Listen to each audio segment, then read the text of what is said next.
अवधूत चिंतन श्री गुरुदेव दत्त श्री स्वामी समर्थ तुम्हा सगळ्यांचं माझ्या चॅनलमध्ये खूप खूप मनापासून स्वागत आहे। परवा म्हणजेच 23 तारखेला 23 नोव्हेंबर 2023 ला प्रबोधिनी एकादशी आहे, ज्यालाच आपण देव उठणी एकादशी असं म्हणत असतो। कार्तिक महिन्यातील शुक्ल पक्षातील जो 11वा दिवस असतो त्याला आपण कार्तिकी एकादशी म्हणतो। जशी आषाढी एकादशी महत्त्वाची आहे त्याच पद्धतीने कार्तिकी एकादशी देखील तेवढीच महत्त्वाची आहे।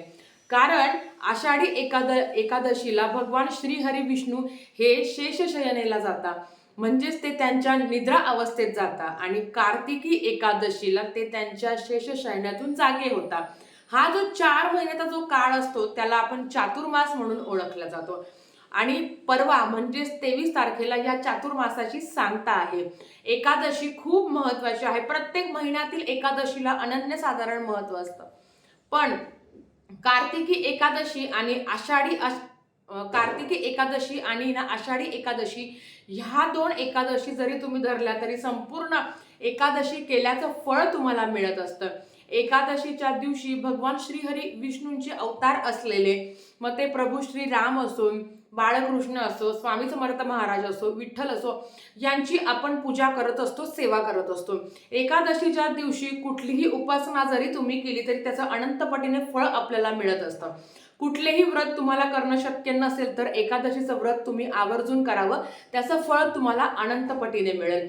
पण हे व्रत करताना जसं मी तुम्हाला सांगितलं की सगळ्या एकादशी धरणं तुम्हाला शक्य होत नाही, तरी आपण आषाढी आणि कार्तिकी ह्या 2 एकादशी आपण आवर्जून धरत असतो आणि त्याची आपण सेवा करत असतो। पण शरीर साथ देत असेल, जर कुठल्या पण गोळ्या औषधात नसेल, शरीर साथ देत असेल तर आवर्जून आपल्याला गुरुवारी येणारी जी एकादशी आहे, प्रबोधिनी एकादशी किंवा देव उठणी एकादशी, ही तुम्हाला धरायची आहे। ज्यांना करणं शक्य नसेल त्यांनी फक्त सेवा केली तरी चालेल। जसं मी तुम्हाला सांगितलं की ह्या दिवशी केलेल्या व्रताची सांगता, म्हणजे व्रत तुम्ही केलं तर त्याचं अनंतपटीने फळ तुम्हाला मिळत असतं।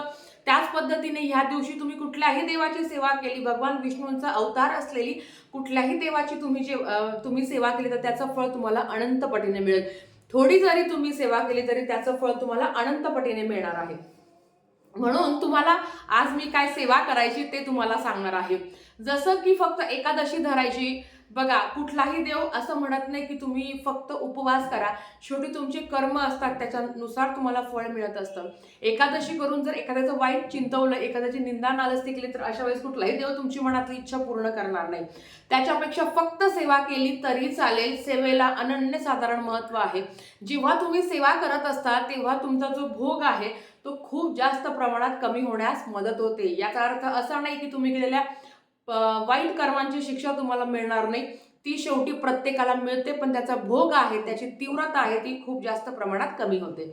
आता तुम्हाला काय सेवा करायची आहे ते तुम्हाला सांगते मी। ह्या दिवशी भगवान श्री हरी विष्णू त्यांच्या शेषशयनेतून जागे होता। ह्या दिवशी पांडुरंगाची तुम्हाला सेवा करायची असते, किंवा तुम्ही भगवान विष्णूंची, बाळकृष्णांची तुम्ही सेवा करू शकता। एकादशीच्या दिवशी बाळकृष्णांच्या मूर्तीवर तुम्ही अभिषेक घालू शकता। ज्यांना संतान प्राप्ती नाहीये, ज्यांना संतान प्राप्ती व्हावी असं वाटतं आहे, तुम्ही डॉक्टरांच्या सल्ल्याप्रमाणे तुम्ही ही सेवा आवर्जून करावी की एकादशीच्या दिवशी नवरा बायकोंनी मिळून भगवान बाळकृष्णांच्या मूर्तीवर अभिषेक करायचा असता। अभिषेक करताना तुम्हाला एक वेळा पुरुष सुक्त म्हणायचं असतं, एक वेळा श्री सुक्त म्हणायचं असतं, आणि त्याचा अभिषेक करायचा असतो, आणि ते जे तीर्थ आहे ते तुम्ही स्वतः प्राशन करायचं असतं। ती एक सेवा करू शकता। ज्यांना संतान प्राप्ती आहे, ज्यांच्या आयुष्यात सगळं चांगलं झालं आहे, त्यांनी सुद्धा भगवान बाळकृष्णांच्या मूर्तीवर एकादशीच्या दिवशी अभिषेक घालायचा असतो, त्यांची सेवा करायची असते।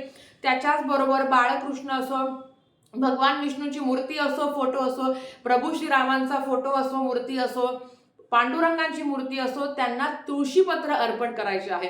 तुम्हाला माहिती आहे जेव्हा समुद्र मंथन झालं होतं, समुद्र मंथन झाल्यावर त्याच्यातून जे अमृत बाहेर पडलं होतं त्या अमृतातून तुळशीचा जन्म झाला होता। तुळस ही विष्णुप्रिया म्हणून ओळखली जाते, म्हणून आपल्याला तुळशीला अनन्यसाधारण महत्त्व आहे।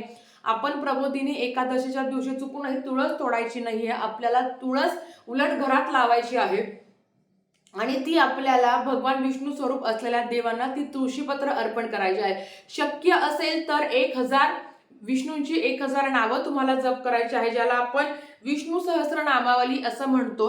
विष्णू सहस्त्रनामावली 1000 नावं तुम्ही आवर्जून प्रबोधिनी एकादशीच्या दिवशी, देवउठणी एकादशीच्या दिवशी तुम्हाला म्हणायचं आहे.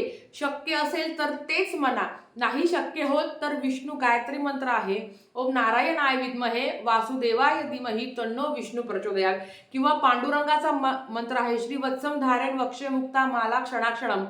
या मंत्राचं तुम्हाला जास्तीत जास्त पठण करायचं आहे.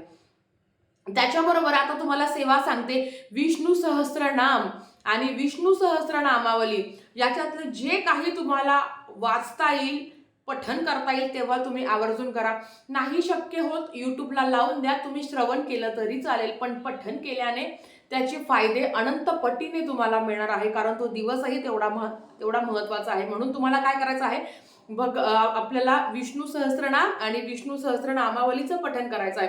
ज्यांना खरंच खूप इच्छा आहे की मला भगवान विष्णूंची आवडती सेवा व्यंकटेश स्तोत्रम याचं पठण करायचं आहे, तर बघा 23 तारखेच्या रात्री म्हणजे गुरुवारच्या रात्री शार्प 12 वाजता, गुरुवार आहे, आपण गुरूंची पण सेवा करत असतो, आणि गुरुवारी जेव्हा एकादशी येते तेव्हा जर तुमचं उद्यापन असेल महाराजांचं 11 गुरुवारचं, तर ते उद्यापन तुम्हाला करता येणार नाही, तुम्ही नंतरच्या गुरुवारी करू शकता. आता सगळ्यात महत्वाचं की रात्री 12 वाजता ज्यांना दिवसभरात काही सेवा करणं शक्य झालं नाहीये त्यांनी आवर्जून 21 मंडलं केली तुम्ही व्यंकटेश स्तोत्रमची, तर अतिशय उत्तम. 21 मंडलं तुम्हाला करायची आहे, म्हणजेच काय 21 वेळा व्यंकटेश स्तोत्रमचं पठण तुम्हाला करायचं आहे. नाही शक्य होत तर दिवसभरात 1 वेळा करा, 3 वेळा करा, 5 वेळा करा, 7 वेळा करा, तुमची इच्छा. पण रात्री 12ला जर तुम्ही 21 वेळा केला तर अतिशय उत्तम. 21 वेळा नाही शक्य होत तर तुम्ही 3 वेळा करा, 5 वेळा करा, काही प्रॉब्लेम नाही. रात्री 12ला करा किंवा दिवसभरात करा, पण रात्री 12ला केल्यावर खूप चांगलं फळ तुम्हाला मिळणार आहे. त्याच्याबरोबर व्यंकटेश स्तोत्रम ज्यांनी दिवसभरात पठण केलं, ज्यांना वाटतं आहे की मला रात्री विष्णू सहस्त्रनामाचं पठण करायचं आहे, आवर्जून तुम्ही रात्री शार्प 12 वाजता 1 वेळा तरी विष्णू सहस्त्रनामाचं पठण करा. भगवान विष्णूंची एक जरी सेवा केली त्याचं अनंत पटीने फळ तुम्हाला या कार्तिक महिन्यातील एकादशीला मिळणार आहे.